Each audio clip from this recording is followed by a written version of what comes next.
کیونکہ آج کی رات اور آج کے دن جو شروع ہوا ہے پیغمبر اکرم کی بعثت کا اعلان ہو رہا ہے. اور جب سب سے پہلی آیت کریمہ نازل ہوئی ہے، عجیب بات ہے، سب سے پہلی آیت آ رہی ہے تو کون سی آیت آ رہی ہے؟ بسم اللہ الرحمن الرحیم، اقرأ بسم ربک الذی خلق خلق الانسان من علق اقرأ وربک الاکرم الذی علم بالقلم علم الانسان ما لم يعلم. کیا خوبصورت آیتیں ہیں جو نازل ہوئی ہیں. اور علامہ نقل صاحب نے اس نقطے کو بیان کیا ہے، فرماتے ہیں کہ جس معاشرے کے اندر پیغمبر اکرم پر سب سے پہلی آیت نازل ہو رہی ہے وہ بت پرستوں کا معاشرہ ہے، وہ مشرکوں کا معاشرہ ہے، وہ کافروں کا معاشرہ ہے. انہیں اسلام کی دعوت دینا ہے، انہیں توحید کی دعوت دینا ہے. مجھے اور آپ سے ایک سوال ہے کہ اگر ہمارے اختیار میں ہوتا کہ ہم پیغمبر اکرم کو کوئی تجویز دیتے، پیغمبر اکرم کی خدمت میں کوئی مشورہ عرض کرتے، تو ان بت پرستوں کے سامنے کون سی آیت کو ہم لے کر آتے ہیں؟ قرآن کریم کی ساری آیتیں آپ کے اذہان کے اندر موجود ہیں، آپ کے مطالعے کے اندر موجود ہیں. قرآن کریم میں قیامت کا ذکر بھی ہے، قرآن کریم میں نماز کا ذکر بھی ہے، قرآن کریم میں زکوٰۃ کا ذکر بھی ہے، قرآن کریم کے اندر رسالت کا ذکر بھی ہے، قرآن کریم کے اندر فرشتوں کا ذکر بھی ہے، قرآن کریم میں جنت کا ذکر بھی ہے، معاد کا ذکر بھی ہے، قیامت کا ذکر بھی ہے. کون سی آیت ہوتی جو ہم سب سے پہلے پیغمبر اکرم کی خدمت پیش کرتے کہ یہ آپ بت پرستوں کو سنائیے، یہ آپ اپنے دشمنوں کو سنائیے؟ علامہ نقل صاحب نے کہا کہ ہمارا دماغ تو یہ کہتا ہے، ہمارا ذہن تو، ہمارا ادنا سا ذہن تو یہ کہتا ہے کہ سب سے پہلی آیت جو پیغمبر اکرم پر نازل ہونی چاہیے تھی وہ سورہ توحید کی نازل ہونا چاہیے تھی کہ قل هو اللہ احد. اے رسول آپ ان سے کہہ دیجئے کہ اللہ ایک ہے. یہ توحید کے بارے میں جو جو آیتیں نازل ہوئی ہیں وہ نازل ہونا چاہیے کہ بت پرستی چھوڑ دو، شراب نوشی چھوڑ دو، لڑکیوں کو زندہ درگور کرنا چھوڑ دو، ربا رشوت لینا چھوڑ دو. کتنی ہی ایسی برائیاں تھیں جو زمانے میں عام تھی، ان میں سے کسی برائی کا تذکرہ نہیں کیا، بت پرستی کا تذکرہ نہیں کیا، شرک کا تذکرہ نہیں کیا، توحید کا پیغام نہیں لے کر آئے. اگر کوئی آیت نازل ہو رہی تو یہ آیت نازل ہو رہی ہے بسم اللہ الرحمن الرحیم، اقرأ بسم ربک الذی خلق. اے رسول اس طریقے سے قرآن کریم کی تلاوت کا آغاز کیجئے کہ پڑھو، اقرأ پڑھو، قرات کرو، بسم ربک الذی خلق، اپنے اس رب کے نام سے کہ جس نے تمہیں پیدا کیا. خلق الانسان من علق، اس نے تمہیں گوشت کے لوتڑے سے خلق کیا ہے. اقرأ وربک الاکرم، اور پھر پڑھو اپنے رب کے نام سے کہ جو بہت کریم ہے.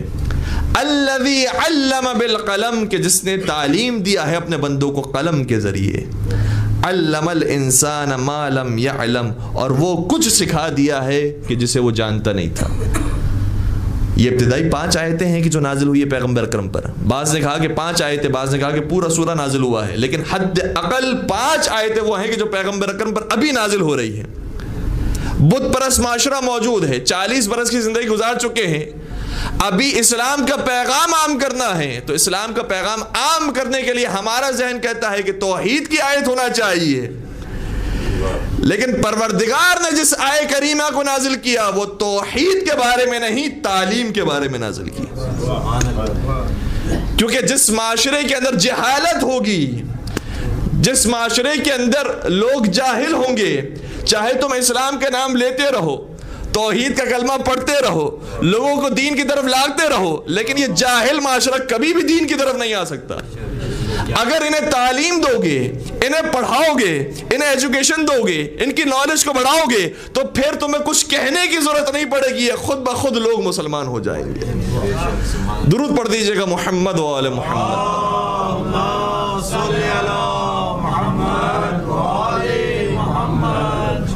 تعلیم کو اس قدر پرائرٹی دی ہے اسلام نے. اور پھر پیغمبر اکرم کی پوری زندگی دیکھ لیجئے، بار بار اگر کسی چیز پر فوکس ہے پیغمبر اکرم کا تو یہی ایجوکیشن ہے. کہاں وہ اسلام کا آغاز تھا اور آج کہاں اسلام پہنچ گیا. آج پوری دنیا کے اندر آپ اسٹیٹکس نکال کر دیکھیے، سب سے پڑھی لکھی قوم کون سی ہے تو آپ کو کافروں کا نام ملے گا، یہودیوں کا نام سب سے اوپر ہے. اور مسلمانوں کو تلاش کرنے جائیں گے، اسلام کا آغاز ہوا تھا، ایجوکیشن میں ٹاپ پرائیورٹی دی تھی اسلام نے، لیکن آج سب سے نچلا درجہ مسلمانوں کا محسوس ہوتا ہے. اور حتیٰ کتنے ہی انگریز رائٹر سے جب انہوں نے اسلام پر ریسرچ کی، جب انہوں نے اسلام کے بارے میں تحقیق کی، پیغمبر اکرم کی سیرت کو دیکھا ہے، تو انہوں نے کہا کہ یہ اسلام کا طرہ امتیاز ہے کہ اسلام نے تعلیم کو دین کا حصہ بنایا تھا. یہ فرمایا تھا کہ جو علم حاصل کر رہا ہے، جو تعلیم حاصل کر رہا ہے، وہ کوئی مباح کام انجام نہیں دے رہا، وہ مستحب کام انجام دے رہا ہے، وہ ایک اہم ترین کام انجام دے رہا ہے. بار بار اسلام نے کہا اطلب العلم ولو بالسین. اب آپ تو بہت چین کے قریب ہو گئے کہ علم حاصل کرو چاہے تمہیں چین ہی کیوں نہ جانا پڑے. کبھی فرمایا ماں کی گوشت سے لے کر قبر کی لحد تک علم حاصل کرو. کبھی فضائل کے اندر اتنے باب اس کے قائم فرمائے کہ اگر تم ایک ورق لکھتے ہو علم کے بارے میں تو وہ ایک کاغذ تمہارے اور آتش جہنم کے درمیان فاصلہ بن جاتا ہے، وہ بڑا ہو جاتا ہے، پردہ بن جاتا ہے، تمہارے اور آتش جہنم کے درمیان فاصلہ ہو جاتا ہے. اور پھر جان ڈیون پورٹ، جس کا میں ذکر کر رہا ہوں، انگریز رائٹر، وہ یہ کہتا ہے کہ بہت سارے دوسرے ادیان بھی آئے ہیں، دوسرے مذاہب بھی آئے ہیں، یہودیت ہے، عیسائیت ہے، زرتشتیت ہے، یہاں کے اندر بہت سارے مختلف ادیان یہاں پر بھی پائے جاتے ہیں. کہا کہ سارے دین آئے ہیں، صحیح ہے کہ تمام ادیان کے اندر علم حاصل کرنے کی اجازت تھی، لیکن اجازت ہونا اور ہے اور ترجیحات میں شامل ہونا اور ہے. اسلام نے اس کو ترجیح قرار دیا ہے کہ ایجوکیشن کی طرف آگے بڑھے.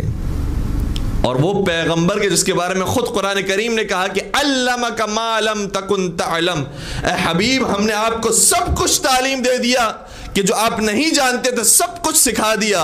وہ رسول کے جو اس کائنات کا سب سے بڑا عالم دین ہے اور جو عالم کل ہے، وہ خود جب قرآن کریم میں ان کی دعا کا ذکر آتا ہے تو فرماتے ہیں رب زدنی علما. پروردگار تو نے مجھے سب کچھ سکھا دیا ہے مگر میں اب بھی اپنی معرفت میں اضافہ چاہتا ہوں، اب بھی اپنے علم میں اضافہ چاہتا ہوں. تو پیغمبر اکرم ہر چیز کا علم رکھنے کے باوجود، صاحب منبر سلونی کے استاد ہونے کے باوجود علم کی دعا مانگتے ہیں. اور آج کا مسلمان محسوس ہوتا ہے کہ جتنا علم سے دور ہو سکتا ہے اتنا دور ہو گیا. دیکھیں اسلام کی تاریخ کے اندر دو بڑے کردار تھے. ایک کردار وہ تھا کہ جو جہالت کے اندر بہت آگے تھا، جس نے اسلام کو سب سے زیادہ نقصان پہنچایا، سب سے زیادہ اسلام پر ستم کیا ہے. تو ایک مشرک تھا جس نے اسلام کا سب سے زیادہ نام خراب کیا. اس کا نام کیا تھا؟ اس کا نام تھا ابو الحکم. ابو الحکم کا مطلب ہے حکمتوں کا باپ. لیکن پیغمبر نے جب یہ دیکھا کہ یہ اسلام کے لیے سب سے زیادہ نقصان دہ ہے تو اس کا نام تبدیل کر دیا، کہا ابو جہل سے کہو، یہ جہالت کا باپ ہے. اور جس نے اسلام کا سب سے زیادہ ساتھ دیا، جس نے اسلام کی سب سے زیادہ حمایت کی، جس نے اسلام کی سب سے زیادہ نصرت کی، اس کا نام تھا علی مرتضیٰ، لیکن لقب دے دیا باب مدینۃ العلم. سبحان اللہ، کیا کہنے. یہ دو کردار پیغمبر اکرم نے ہمارے سامنے رکھ دیے. اب جہاں جہاں پر جہالت نظر آئے گی وہاں ابو جہل کی وراثت ہوگی، اور جہاں جہاں علم نظر آئے گا وہاں باب مدینۃ العلم کی امامت ہوگی. نعرہ